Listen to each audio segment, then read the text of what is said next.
It is the kind of allegation that does not just shake a throne, it shakes the very foundation of the Nigerian Federation, striking at the heart of the most revered traditional institution in the country.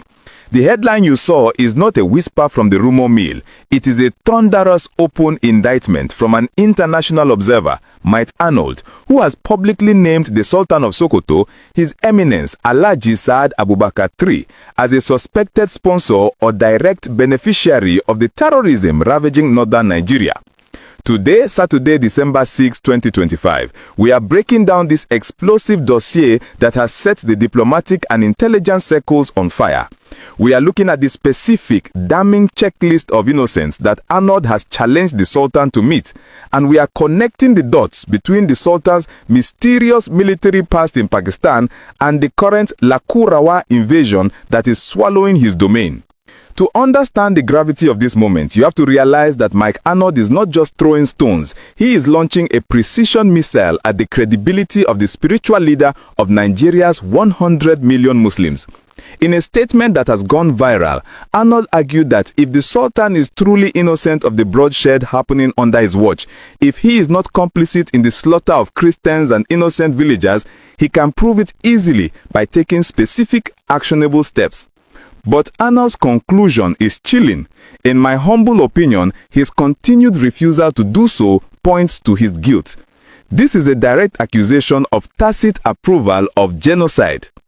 Let's dissect the Pakistan connection, because this is the part of the accusation that has intelligence analysts sitting up. Arnold challenged the Sultan to produce verifiable records of his work as a brigadier general in Pakistan and Afghanistan. Now, why is this significant? We have verified that before he ascended the throne in 2006, Saad Abubakar served as Nigeria's defense attaché to Pakistan from 2003 to 2006, with accreditation to Afghanistan, Iran, and Saudi Arabia. This was the peak of the global war on terror, a time when that region was the headquarters of Al-Qaeda and the Taliban. Arnold is asking a dark question. What exactly did he do there? Who did he meet? Did he bring back an ideology that is now playing out in the forests of Zamfara and Sokoto? The insinuation is that the radicalization we see in the north today might have roots in those diplomatic years, and the refusal to open those files is fueling the suspicion that the Sultan might still be thinking like a general with a hidden agenda. Then there is the issue of fatwas. Arnold needs a simple demand. Issue fatwas against it. Declare killing of infidels to be haram. For years, critics have asked why the Sultanate has been relatively quiet or generic in its condemnation of religious violence. When Deborah Samuel was killed in Sokoto or blasphemy, the silence from the palace was deafening to many. Arnold is arguing that as the supreme head of the Islamic faith in Nigeria, the Sultan has the power to stop the religious justification for these killings with a single decree. By refusing to issue a specific fatwa declaring the killing of Christians as haram, Arnold argues he is giving the killers a theological pass. He is accusing the Sultan of repudiating radical imams only in private, while allowing them to radicalize youths in public. We also have to look at the mineral resources angle. Arnold challenged the Sultan to mobilize against the vast looting of minerals from his domain. This connects directly to the Lakurawa terror group we have been tracking. Security reports confirm that these terrorists are not just killing for sport.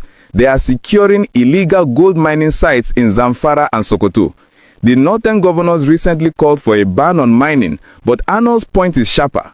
How can vast looting happen in the Sultan's backyard without his knowledge? In the traditional structure of the north, the emir knows every stranger who enters his domain. If foreigners from Mali and Niger are extracting gold and buying weapons, is it possible they are doing so without paying homage to the traditional powers? The accusation here is one of direct beneficiary, that the blood money from the mines might be flowing upwards.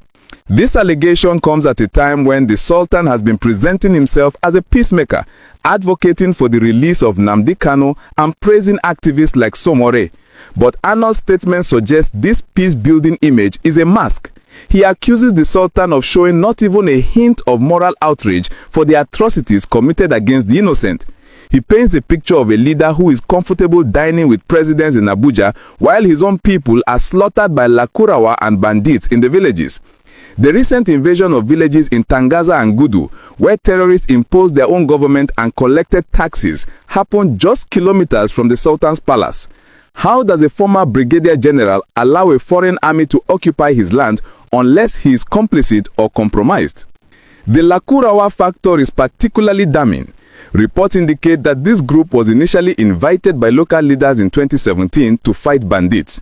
If the Sultan's district heads invited these foreign fighters who have now turned into monsters, does the ultimate responsibility not lie with the Sultan? Arnold's checklist demands that he work with authorities to identify, locate, and bring the terrorists to book. The implication is that the Sultan knows who they are, knows where they are, but is refusing to give them up. It suggests a protection racket where the traditional institution shields the terrorists from the military onslaught. This expose forces us to rethink the entire security architecture of Nigeria. If the accusations are true, even partially, it means the war against terror is unwinnable because the enemy is inside the command center. It means that every time the military plans an attack, the information might be leaking from the very palaces they are trying to protect. It explains why the banditry has lasted for over a decade, despite billions of dollars spent on security. Arnold is essentially saying, you are not fighting ghosts, you are fighting the Sultan's foot soldiers. The silence of the Sultanate in the face of such a specific itemized accusation will only fuel the fire. Mike Arnold has drawn a line in the sand. He says these are easy and a no-brainer for any blameless person. By listing actions that are within the Sultan's power, issuing a fatwa, releasing military records, exposing sponsors, he has cornered the monarch. If the Sultan ignores this, it looks like arrogance or guilt. If you respond, he validates the accuser. So, as we watch the Northwest burn, we must ask, is the Sultan a victim of a chaotic system, or is he the architect of the chaos? Is he a helpless traditional ruler, or is he the powerful general pulling the strings of a holy war? Mike Arnold says the evidence points to guilt. And until the Sultan issues that fatwa, exposes those sponsors, and opens his Pakistan files, that dark cloud of suspicion will remain over the throne of Sokoto. What do you think? Is Mike Arnold's accusation a brave truth or a reckless conspiracy theory? And should the Sultan be compelled to release his military records from Pakistan? Let me know your thoughts in the comments. We will keep digging until the truth is unearthed.